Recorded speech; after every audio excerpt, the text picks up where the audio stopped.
Estamos aqui no nosso programa Um Fato e Duas Visões, eu e minha companheira Neide Nofres, da Faculdade de Educação, e eu pela Faculdade de Ciências Humanas e da Saúde. A nossa convidada de hoje é a professora coordenadora do curso de Fonoaudiologia da PUC São Paulo, a professora Lúcia Mazzini. Tudo bom, professora? Tudo bem?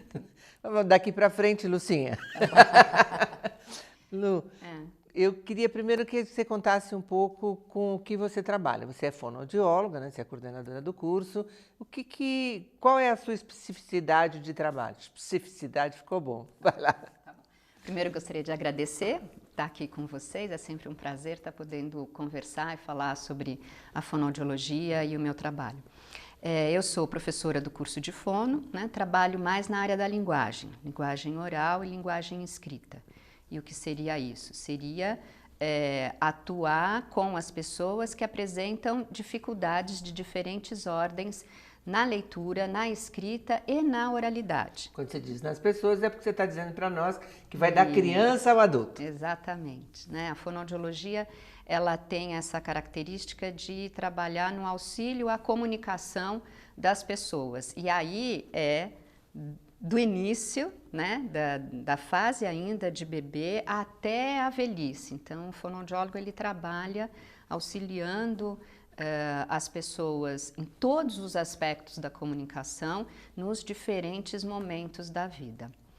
Eu trabalho com crianças, adolescentes e adultos que trazem dificuldades, que trazem questões ligadas tanto à oralidade quanto à escrita. Que tipo de dificuldade que as pessoas trazem para você? Então, na ordem da oralidade, desde as dificuldades iniciais de estar desenvolvendo o seu discurso ou dificuldades articulatórias, então, mãe que acha que a criança não está falando direito, ainda não está falando corretamente para a idade que elas acham que a criança já deveria estar falando, né? E na fase de escrita, problemas de aprendizagem da leitura e da escrita. A gente tem hoje um boom de diagnósticos de dislexia e cada vez mais precoces, então tanto a escola quanto os pais ficam muito preocupados quando a criança apresenta uma dificuldade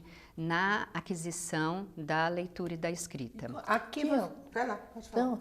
Então, você que trabalha com as dificuldades e que é o pouco trabalho, existe alguma pista? Porque eu vejo que muitas situações que chamam de dificuldades são situações naturais de desenvolvimento. Isso. Eu não começo escrevendo corretamente, eu começo escrevendo errado, depois eu vou acertando. Exatamente. Eu faço garranchos, depois eu faço letras.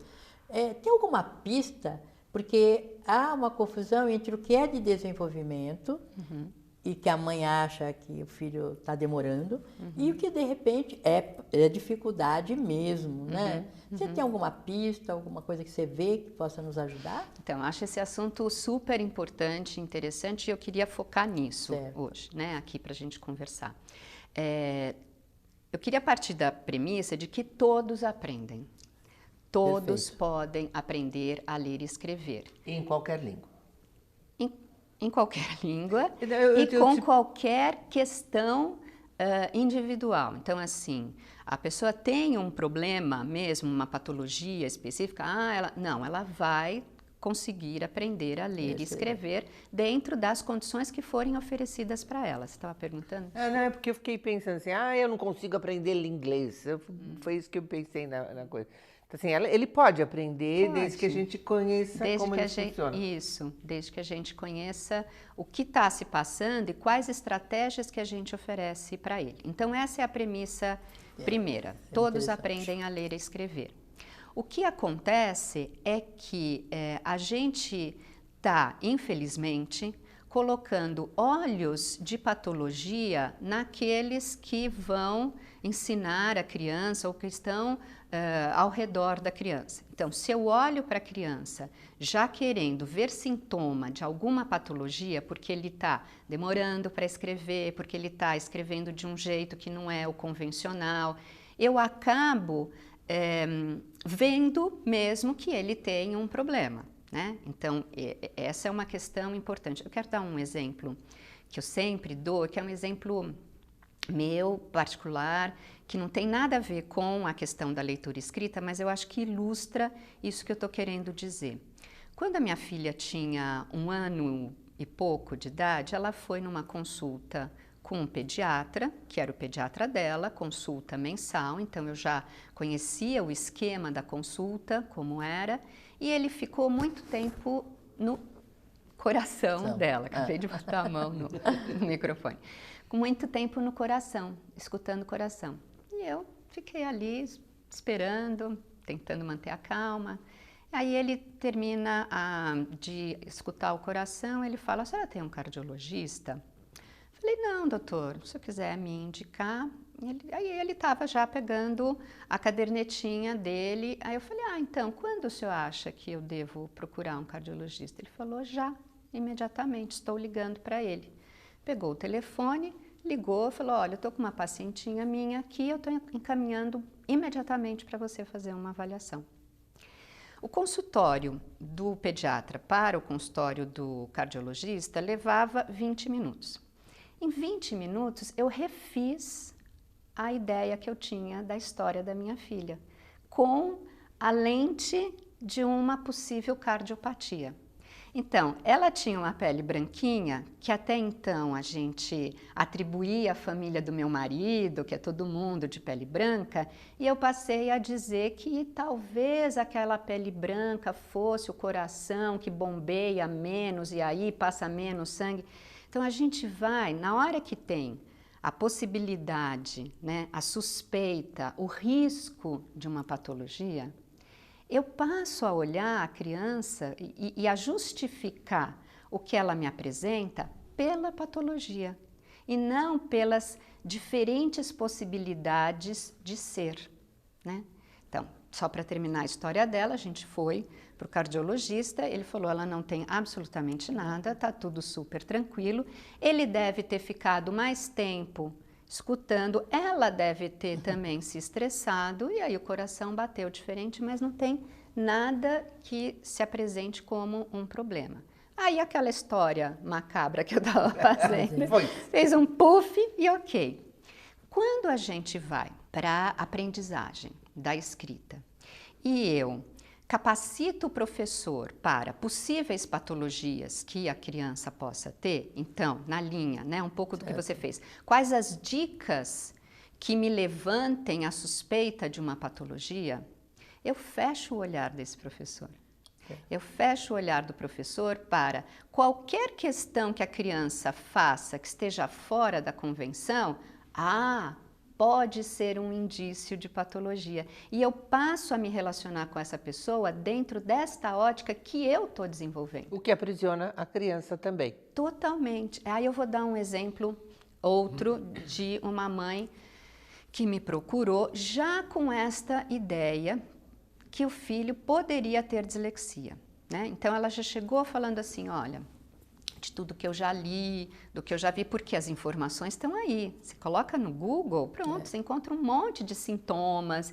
E se você está preocupada com isso, você vai identificando, ele tem isso, mas sem relativizar, né? Fica uma coisa muito atemporal e descontextualizada. E, claro, provocada pela angústia de será que meu filho tem alguma coisa ou não? E a necessidade de ter um filho perfeito, que também é altamente valorizado, né? Esse é outro ponto que a gente precisa aí também considerar. Essa mãe chegou falando, eu sei que meu filho tem dislexia, eu queria que você visse, desse aí um encaminhamento, uma condição. Ele, bom, vamos primeiro suspender esse diagnóstico, porque de onde você tira? Não, de tudo que eu já vi, que eu pensei, eu sei. E aí ela falou assim para mim, veja, por exemplo, teve um dia, ele não gosta de ler.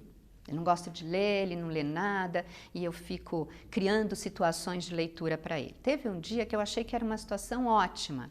Ele recebeu, isso já faz tempo, porque hoje não tem mais isso. Ele recebeu em casa uma carta do dentista parabenizando pelo aniversário dele, que era uma coisa que a gente recebia antigamente, também recebia essas cartinhas em casa. E aí eu falei, olha, uma carta para você, olha que momento legal dele pegar, ler, né? porque era endereçada para ele, é muito difícil chegar uma carta endereçada para a criança.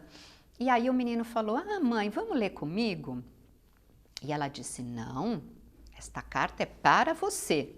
Cartas, quando são endereçadas para uma pessoa, elas são para aquela pessoa. Leia você. E ele dizia, não, eu não vou ler. Não, leia você. Aí, aquele momento, foi um momento de estresse, não foi um momento tranquilo. E aí ela contou para mim, tá vendo como ele não gosta de ler? Um momento que ele tinha que fazer a leitura, ele não leu. Ela fazia aniversário perto dele. Então, 2 semanas depois, ela recebeu a carta. E aí tudo isso ela me contando. Ela recebeu a carta. Aí chegou a carta para mim, ela me dizendo, e aí eu falei, olha, filho, chegou a mesma carta que era para você, chegou para mim. Vem ler com a mamãe. Aí ele vira para ela e fala, não, a carta é sua, leia você. Muito legal. O que a gente tem nessa situação? A gente tem uma mãe que está... não estou falando contra a mãe, eu estou dizendo como que a gente vai se movimentando nas situações. Uma mãe preocupada com a questão da escrita, já achando que o menino tinha um problema, e aí já criando situações artificiais para que ele treinasse a leitura. Se ela não tivesse envolvida nessa história que ela criou, ela possivelmente teria lido a carta junto com ele, porque a situação natural seria a mãe ler a carta junto com o filho, ou até ler para ele.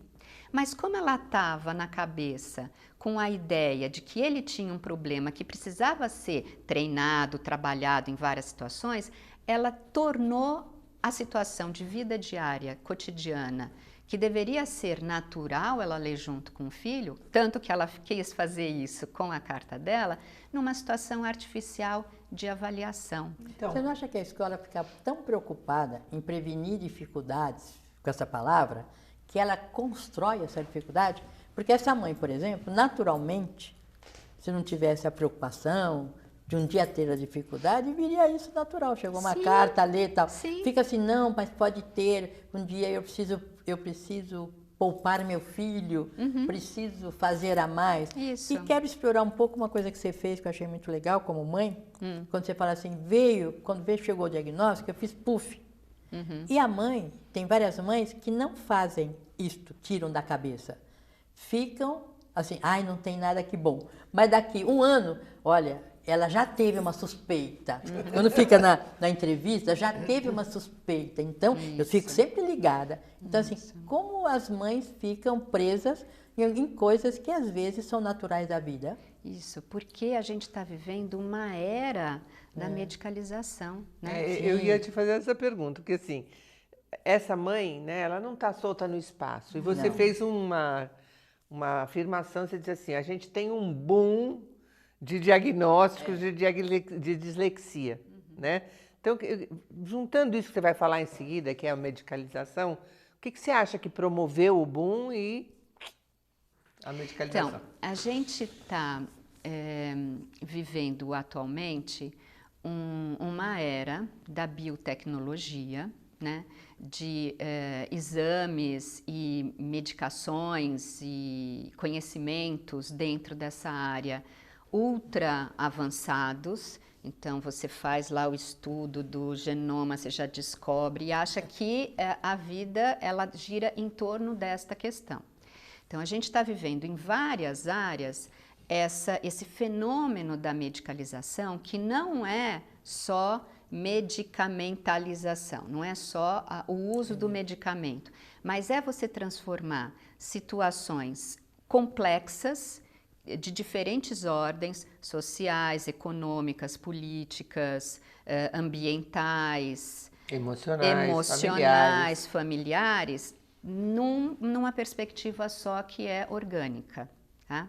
Então, quando e a gente está tendo muito esse movimento em várias situações. Você está triste? Não, você não está mais triste, você está deprimido, você tem depressão. Né? Você tem depressão, você tem que procurar uma gama de soluções para isso que vai desde as medicamentosas até sei lá, tomar floral. Eu posso tomar floral, é natural, mas é também dentro dessa lógica que é para curar uma tristeza que não é tristeza, que é depressão. Que te coloca no lugar do doente que não precisa refletir sobre o que está lhe ocorrendo. Exatamente. Então, quando a gente está... E tudo está levando a isso, né? A gente começa a pegar em várias áreas. Se você tem... Eu aprendi isso recentemente. Se você tem uma preocupação que é considerada excessiva, e às vezes até pode ser excessiva com a sua saúde, então com a preocupação com o alimento que você come, se isso é considerado excessivo, você tem uma ortorexia, que não é mais anorexia, é ortorexia. Então, quem é que mede? Como é que a gente mede isso? Se eu olho só o indivíduo com um olhar, com um parâmetro exterior, eu fico dentro dessa lógica medicalizante. Que às vezes as pessoas se acomodam, que essa é uma lógica que acomoda. Por exemplo, meu filho pode ser dislexo, eu já tenho um medicamento para isso. Ele é agitado, já tenho um medicamento. Então, assim, há uma certa acomodação no papel da mãe, até da professora, porque lidar com crianças agitadas, venho da professora, já lidei com educação infantil, com creche, né? E eu gostava da criança agitada. E não que eu agitasse mais. A palavra é ótima, né? Porque o agitado, ela já tem uma conotação... Já tem, eu acho legal. Então, a criança agitada, eu gostava, porque eu também gostava de brincar, subia com a criança no escorregador e descia e tal. Então, fui sempre muito, assim, eles chamavam ativa. Agora é agitada. Agora é agitada. Hiperativa. Então, agitada. Então, assim, hoje eu vejo que acomoda. Porque ao invés de, por exemplo, eu brincar junto, entrar no ritmo, eu falo, nossa, precisa mesmo se acalmar. Agora, se acalmar não é com a relação, é com o medicamento. Então, dá um floral, dá um não sei o quê, dá um não sei o que lá, né? Então, não é uma coisa de acomodação da geração também, voltar nesse orgânico de forma medicamentalista. Você falou um monte de coisa importante. Não, importante aí, que eu acho importante, que vou tentar ir puxando e resgatando alguns fios. Tem um dado que você colocou aí, que eu acho fundamental, que é a necessidade da relação e do diálogo. Tá? Então, qual é o ponto fundamental em qualquer... dentro da escola, em casa, na clínica, é você ter uma postura dialógica. E o dialógico significa entender o que está se passando também com o outro. Tá? Eu não acho que seja uma acomodação, mas uma pressão. Certo. Nós vivemos um momento na vida de pressão de todos os lados, sem a devida reflexão do porquê que aquela pessoa, aquela criança está daquele jeito. Então, eu tenho, ao mesmo tempo que eu tenho na vida diária uma pressão para que as crianças, então vamos falar um pouco das crianças, para que as crianças façam uma porção de coisas, então tem que ter uma agenda, as crianças têm agenda já. A agenda tem o horário do inglês, do alemão, do balé, porque o inglês só não está mais importante, do chinês, que está fundamental. Ela tem que fazer um esporte, aí não é só um esporte, não é o esporte que ela gosta, tem que ser o esporte que movimente mais todos os lances, né? Todos os músculos do corpo. Então, ela tem que ter, e ela tem que estar ligada, ela está sendo mais estimulada, então ela está lá no smartphone, ela está na televisão, ela já tem canal no YouTube. Quantas crianças de 10 anos, de 8, 9, 10 anos já tem canal no YouTube?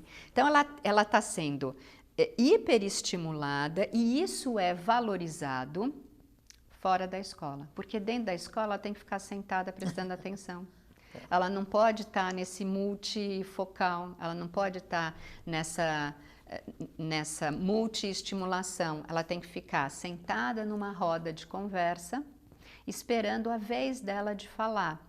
E aí, quando ela quer falar antes ou ela se agita porque ela não aguenta ficar sentada na roda de conversa, o problema está nela. Né? Então, a gente está exigindo de uma criança... Pais, quando vai numa festa infantil e conversa com pais. Os pais, eles estão naquela linha, meu filho faz isso. Quando chega um pai e fala, meu filho não faz nada, seu filho ainda não faz inglês, seu filho não está fazendo judô, ele não está na escolinha de esporte, nossa, a mãe acaba se sentindo culpada, porque o filho não faz nada. Não é que ele não faz nada, ele brinca, ele tem que ter as horas dele de ficar devaneando, e a criançada não está podendo devanear. Né? Não está tendo parceria para fazer essas coisas. Acho que é tão importante você trazer essa ideia, né? De que a criança, vamos dizer, precisa cair no vazio. Ela precisa cair no vazio para ela buscar nela algo que a motive, a interesse, porque senão ela está sempre demandada de fora, né? Sempre demandada e essa de demanda fora. de fora, ela desrespeita o indivíduo. E essa demanda de fora, ela tem parâmetros já estabelecidos que muitas vezes desconsideram o que está acontecendo na vida dessa criança. Né? Então, puxa-se a criança para algumas coisas, de outro lado, desconsidera-se outras. Então, exige-se, a gente também está vivendo um momento nessa era toda também de autonomia. A autonomia virou a palavra-chave de tudo. Meu filho tem que ser autônomo aos 2 anos de idade. Ele tem que fazer tudo sozinho. Ele não brinca sozinho, eu quero ter uma criança autônoma na vida. Para ser autônomo, imagina, eu tenho um período anterior de parceria imensa, de fazer muita coisa junto, de estar junto com ele para ele poder ser autônomo. Ninguém consegue conquistar autonomia fazendo as coisas sozinho desde o princípio. Né? Então, e isso também é colocado na escola. Eu recebo crianças com queixa dos professores dizendo assim, ele precisa muito da minha ajuda. Que bom que ele está vendo no professor a figura que precisa, né, que vai dar ajuda. Ótimo, que bom. Mas isso é visto negativamente. É visto positivamente se ele é uma criança popular na classe. Então, se ele tem amigos, se ele consegue se relacionar, se ele conversa com as crianças. Agora, se ele conversa com o professor, é porque ele tem dificuldade. Então, a parceria, em alguns momentos, está sendo vista também pela ótica da dificuldade. Ele precisa da minha parceria, então ele deve ter algum problema que é individual. E aí eu não conheço essa criança, eu vou sempre fechada na minha ótica. Vou dar um exemplo que eu acho super ilustrativo. Teve um período que eu e colegas meus, 2 companheiros de trabalho, fizemos uma assessoria numa escola, com crianças que estavam nas salas de reforço. Então, portanto, crianças que já estavam sendo consideradas com dificuldades na aprendizagem da escrita. E aí, como é que fica para a escola? Não tem mais jeito. E foram várias etapas de trabalho com professores, com a coordenação, até que a gente chegou no momento de fazer oficinas com as crianças, com os professores dessas crianças junto. E aí eu sempre escutava assim da professora, não vai dar certo. Você vai deixar esse menino falando assim, não vai dar certo, vai ficar muita indisciplina, você não vai conseguir. Então aí a gente entra com as outras coisas que são necessárias, uma mudança de postura, do entendimento do que é disciplina dentro da sala de aula, de metodologias da transmissão e da construção ali do conhecimento e do saber e diálogo para conhecer essas crianças. Então a gente fez uma oficina inicial que era quem é você, né? Nós somos novos aqui, a gente não conhece vocês, então vamos fazer um trabalho. E partia do desenho de algo que representasse essa criançada. Explicamos o que é representar, algo que você vê e que você pode dizer, nossa, isso é minha cara, isso é meu. Você vai escolher algo da sua vida que represente você. Tinha um garoto que não conseguia desenhar nada e ele queria copiar. Ele ficava falando, mas eu não posso copiar nada? A gente falava, não pode copiar, faça um desenho seu. Bom, isso pirou o menino, ele não conseguiu desenhar de jeito nenhum e aí, meio achando que estava enganando a gente, olhou assim do lado e conseguiu copiar uma bandeirinha que estava ali no canto. Ok.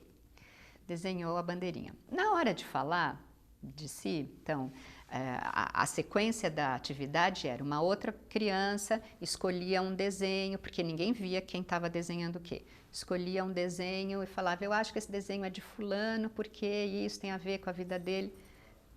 Uma dificuldade imensa deles conseguirem se colocar, escolher um desenho, porque ficava tudo assim, tá certo? Tá errado? Eu estou fazendo certo? Eu falei, gente, não tem certo ou errado, tem o que vocês vão colocar e depois a gente vai construir. A professora disse assim, esse menino tem muito problema. Ele não consegue falar, ele não consegue se colocar, ele não consegue escrever. Esse menino, eu acho que ele tem, a gente precisa levá-lo para um médico, neurologista. E ele, de fato, com essa atitude. Aí tinha que se desenhar. Quem sou eu? Não só se desenhar ou escrever. Quem quiser escrever, escrevia. Quem quisesse desenhar. O garoto que estava do lado dele, que era um menino negro, grande, cabeludo, fez o desenho de si. E ele, que era pequenininho, magrinho, franzino, cabelo lisinho, fez o desenho do menino que estava do lado. Ele desenhou o colega e não conseguiu desenhar a si. Quando a gente começou a conversar, que ele se sentiu mais à vontade, que história que ele conta pra gente? Ele falou, eu quero ser policial igual o meu tio, mas eu não posso falar isso em casa, porque meu pai trabalha com outra coisa. E do jeito que ele foi contando, o pai é o distribuidor de drogas na região e o tio é o policial. Quando o tio vai na casa deles, do pai, ninguém pode saber dos amigos que ele é policial, porque cria essa situação. E esse menino, ele não pode falar nunca fora de casa. Como é que esse menino vai ler? Como é que esse menino vai escrever? Como é que esse menino vai se colocar?